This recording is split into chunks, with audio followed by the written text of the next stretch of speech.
Next on UConn Sports Nation, National Signing Day means college football in February. I'll catch you up with the additions at each position.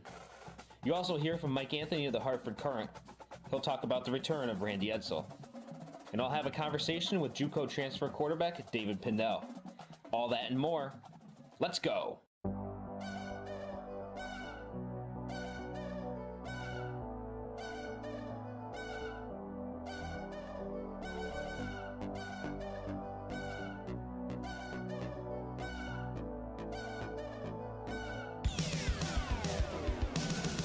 Matt Strombiski here, UConn Sports Nation, presented by visituconncountry.com, available on iTunes, Facebook, YouTube, and Twitter. I'll be taking UConn Nation closer to the school and the sports that you love, with in-depth interviews from players and coaches, administration, and the people who cover the teams the best. Can't believe National Signing Day is already come and gone. Really a day where the future of your football program is determined, quite frankly, and 20 new commits, new signees will be joining the UConn football program as we move forward between now and the summer. Lots to get to. I'm going to be profiling some various positions and individual players as we move throughout this show. And I think a good place to start is the quarterback position. Losing Garrett Anderson to, believe it or not, he's actually trying to make it in the CFL and just earned a camp invite this past weekend. So he's going to be looking to play professionally in Canada. And then Bryant Sheriffs is on his way back. After the season, Bob Diaco actually convinced him to return for his final year of eligibility. I know there was a lot of rumors, a lot of thoughts that Sheriffs would be moving on, but he is expected back. And then Donovan Williams, obviously, he started the final 3 games in 2016, got a lot of experience, and he can use that to build off of his performance in 2016 and only get better moving forward under a new offensive coordinator, under a new system, under a new head coach. So 3 new quarterbacks are joining the program. First time since the 2013 recruiting class that there are 3 quarterbacks coming to UConn. In that year, it was Tim Boyle, Kevon Taylor, and Richard Lego. All 3 are no longer actually with the program. They all transferred out.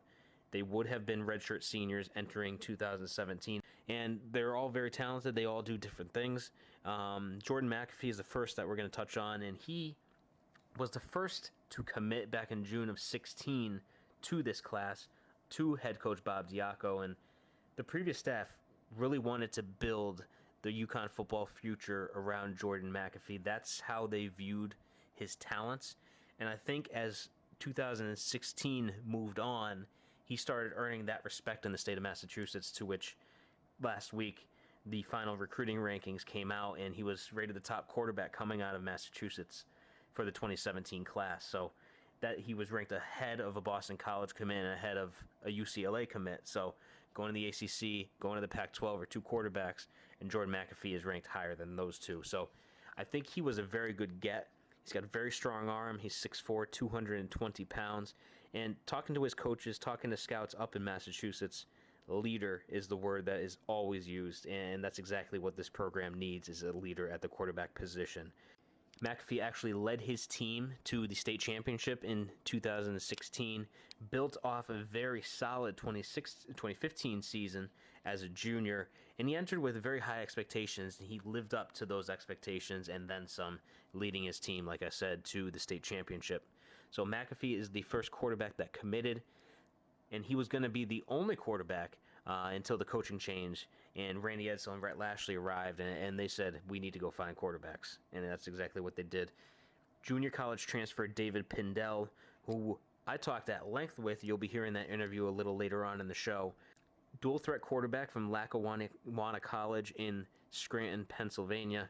He actually played his high school ball down in Baltimore, was the 2014 Baltimore Sun Offensive Player of the Year. So he's got a lot of talent, he's fast, and he also gained a lot of experience at the junior college level, which is, as expected, a step above high school. And there are actually up to 20 players that he played with at Lackawanna, just to show you the talent level. 20 players that are going on to play football at the college level, FBS, and Power 5 level. So a very talented player coming in. Again, you'll hear from him a little later on in the show. And then finally, Marvin Washington.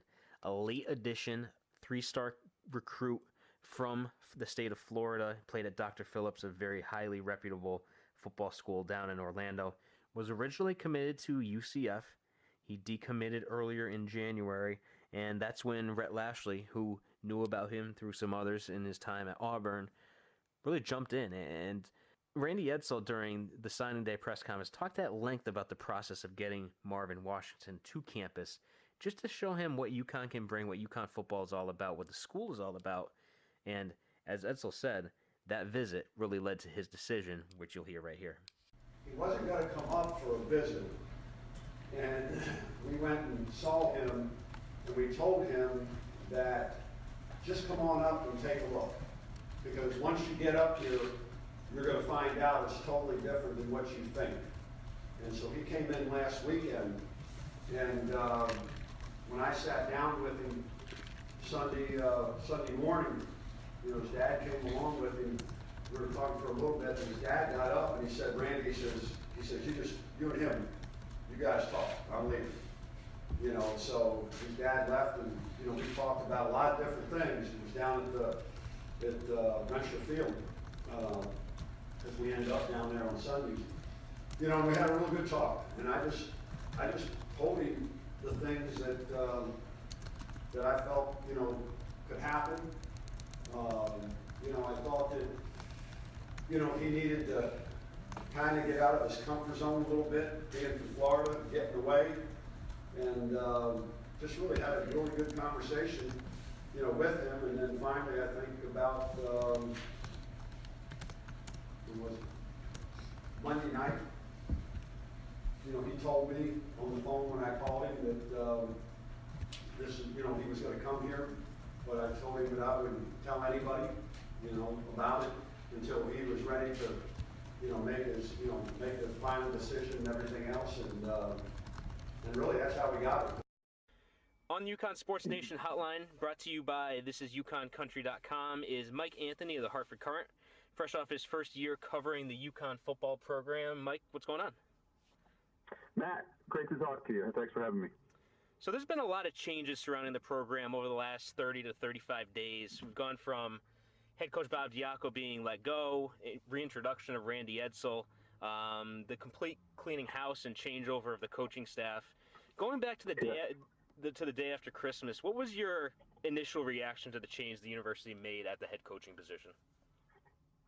Well, I was very surprised to see the announcement that morning, not because what took place last season under Bob Diaco wasn't the type of season that would, you know, lead an administration to make a change at the head coaching position, but I thought that had kind of been analyzed, and it had been decided for some time that Bob would be brought back, given his, you know, the degree of success he had in year two, and that next year would kind of be the make or break season for him. So for it to come out the day after Christmas like that, yeah, I was surprised. I thought the big news coming out in the near future, as it related to late December, was going to be who's going to be Bob's new offensive coordinator, and that was what everyone was curious about, and trying to get this offense going in the right direction, and seeing if Diaco could fix this. And I thought he'd get the chance. He didn't, and like you said, they moved on to Randy, and it's just been a whirlwind since, with all kinds of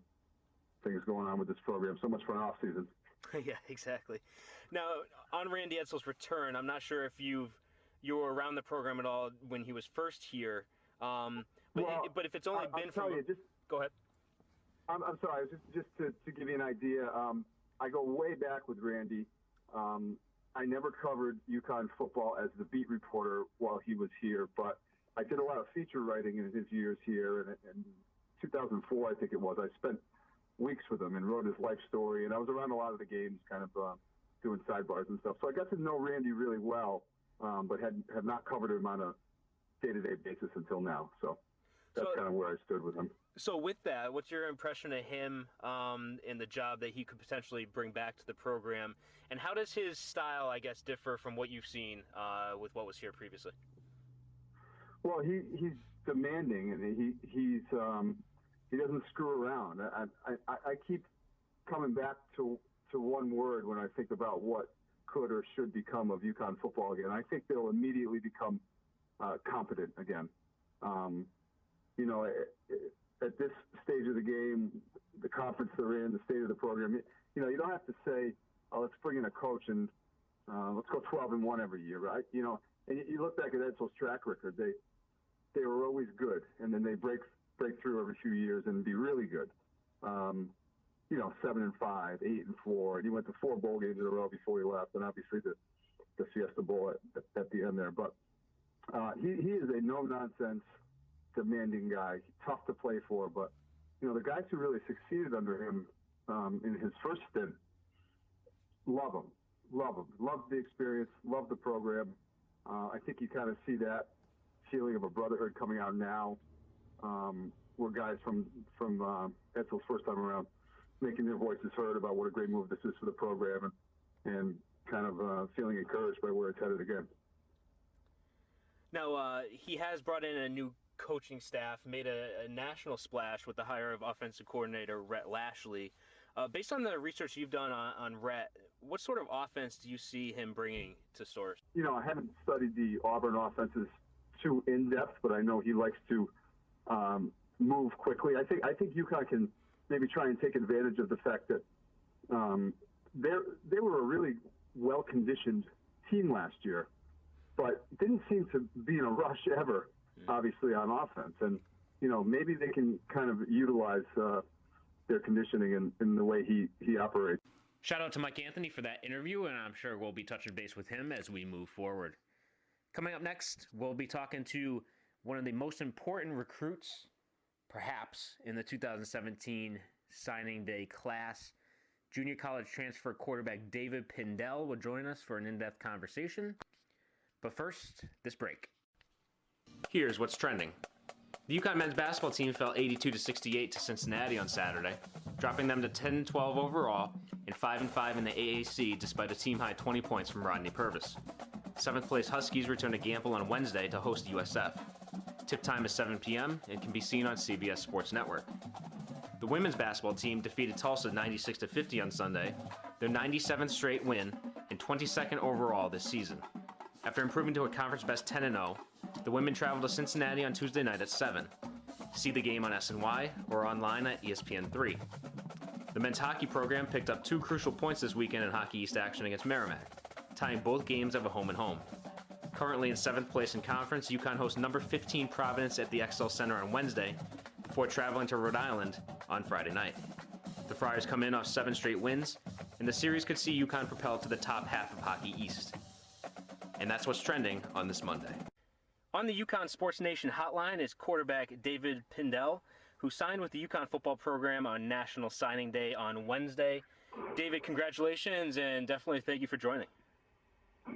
Thank you. I appreciate that. So you come to UConn from Lackawanna College in Scranton, Pennsylvania. What made you ultimately decide that the Huskies program was the right fit for you? Mainly the thing that stood out to me most was the coaches, Coach Lashley and Coach Etzel. They know them. They just, first off, Coach Etzel, it just seemed like everybody up there was fired up about him, and he seemed like he was going to bring something good to the table. And everybody, they could see it because in the past, he was a winning guy there, and they know the things he can do there. And Coach Lashley, he's just like a real fun, down-to-earth guy, and the fun offense. So that attracted me to that program a lot. And then the facilities, they were state-of-the-art. So when I went on my visit there in the campus, it just blew my mind. Now, you threw for over 2,400 yards and 31 touchdowns at the junior college in 2016. I think 20 of your teammates actually are going on to play college football, including several in the Power 5. What did the experience at the JUCO level do for you, and how is it going to prepare you to come in and play at this level? Well, it definitely gives me a little head start because playing on the junior college level is pretty much playing college ball. I mean, it's not the highest level, but you're getting more experience than out of high school. It's like everything's a little bit faster, and you got to actually think. You got to know how to play the actual position that you play because it's not going to be everybody one player that's pretty dominant. Everybody's just as good as you. So with that, it just helped me like it helped me learn how to put a quarterback position more, and actually it helped me like mold myself into an actual quarterback rather than just being an athlete. So I learned a lot of the basics and a lot of the important things on the positions. So in the future, it helps me at the next level. You're going to be walking into a situation where there's going to be a lot of competition at the position. What did the staff tell you about the guys on their current roster and how you all are going to be assessed once you guys get to campus?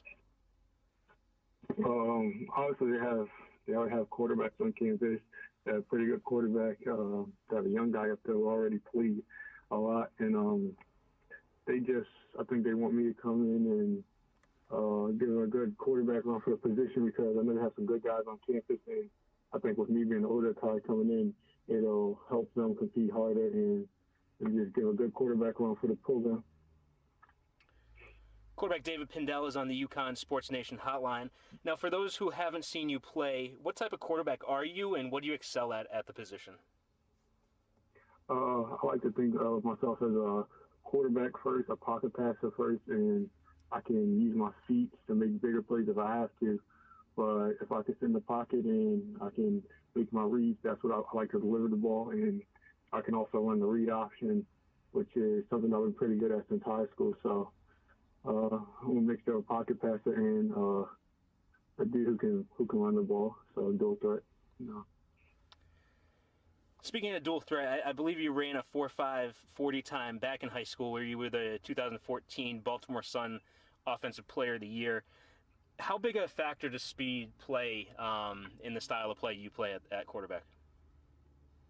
Well, it plays a pretty big role, because you know most quarterbacks when they look at quarterbacks, they think of a quarterback as not really an athlete who can really like use his legs, more of a thinker and a passer. But the way like college programs are turning into now, the quarterback he makes a big impact on the team if he can run, because a lot of offense will turn into a spread read option offense, and with the quarterback who can make plays with their legs, it definitely threatens other teams' defenses a lot.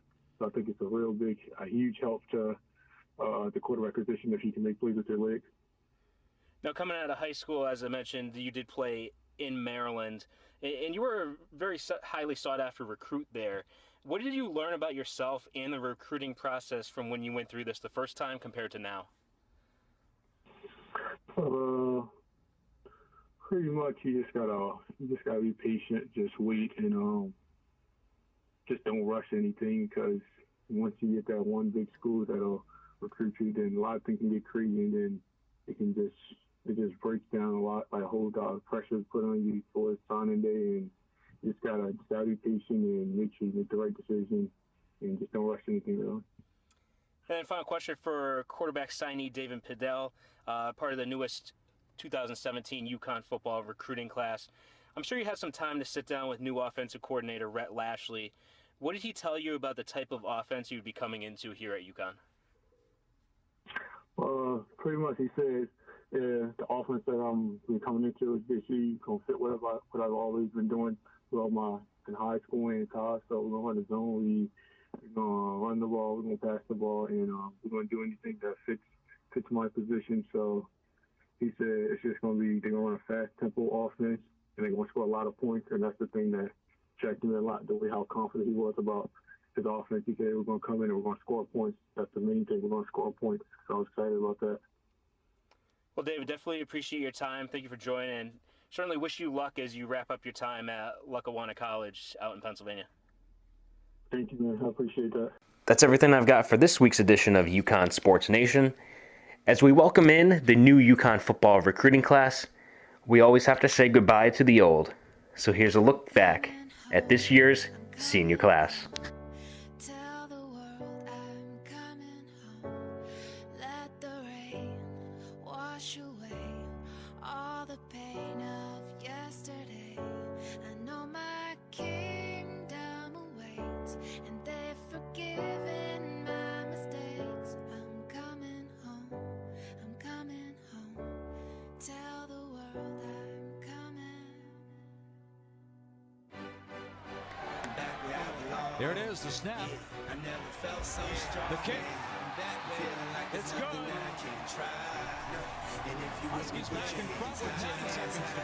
You haven't lost a life before. This one's for you. It's coming off the dreams of fields. You're rocking with the nice job. Great. Last name ever, first name greatest. Like a sprained ankle, boy, ain't nothing to play with. Started off local, but thanks to all the haters, I know G4 pilots on a first name basis. In your city, faded off the brown. Nino, she insists she got more class. We know, swimming in the money, come and find me. Nemo, if I was at the club, you know I balled. Chemo, dropped the mixtape, that shit sounded like an album. Who'da thought a countrywide tour be the outcome? Labels want my name beside an X like Malcolm. Everybody got a deal, I did it without one. Yeah. About my business, killing all these rappers, you would swear I had a hit list. Everyone who doubted me is asking for forgiveness. If you ain't been a part of it, at least you got to witness. I'm coming home. Yeah. Let the rain wash away. There's the punt from Wayne, and it's a fake. Justin Wayne running it, and he's got the first down across the 35-yard line. Check this out. I used to have hood dreams, big fame, big change. I stuck my dick For Devin Gardner. His pass is high, and it is intercepted. On the ricochet, Javon Williams has it for Connecticut. My glory, I had raped the game young. You can call it statutory when the nigga. Line him out. That's 25. That's some room. Super bad chicks giving me McLovin'. You would think I ran the world like Michelle's husband. You would think these niggas don't. Time. Intercepted. Obi Melifonwu. Oh, the pick for UConn. And the Huskies return the favor. Class, Bueller, trade the Grammy flags just to have. Flowers. Deep ball. Williams. What a play. Has the interception. A fantastic pick for Javon Williams. It's a plays you'll see all year intended for Marquez Valdez-Scantling.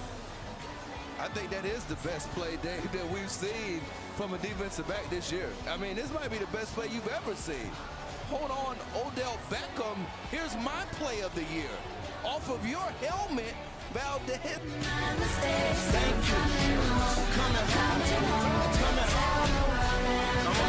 Flowers takes a shot. It's Mack. Intercepted by Obi Melifonwu.